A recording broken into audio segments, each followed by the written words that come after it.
Corona की दूसरी लहर के दौरान हुई ऑक्सीजन की किल्लत ने स्वास्थ्य महकमे की पोल खोलकर रख दी थी। सरकारों की लापरवाही का खामियाजा आम आदमी को अपनी जान गंवाकर भुगतना पड़ा था।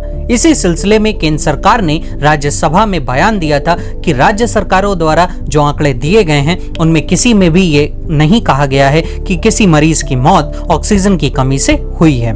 मोदी सरकार द्वारा दिए गए इस बयान के बाद राजनीति गर्मा गई थी, विपक्ष हमलावर हो गया था, जिसके बाद कांग्रेस की महासचिव प्रियंका गांधी वाड्रा ने केंद्र सरकार को आड़े हाथों लेते हुए आरोप लगाया था कि देश में ऑक्सीजन की कमी के लिए सरकार जिम्मेदार है, क्योंकि मोदी सरकार ने कोरोना की दूसरी लहर के दौरान 700% ऑक्सीजन का निर्यात अन्य देशों में किया था। उन्होंने कहा था कि इसी वजह से देश को ऑक्सीजन की किल्लत का सामना करना पड़ा था।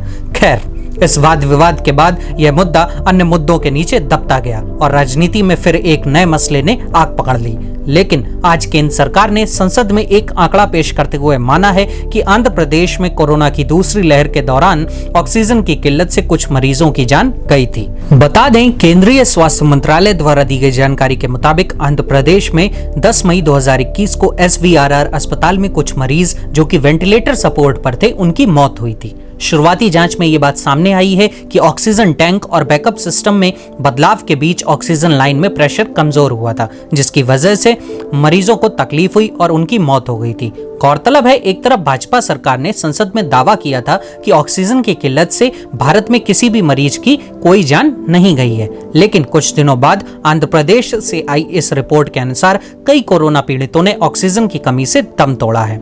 ये दोनों चीजें सरकार को कटघरे में खड़ी कर रही हैं।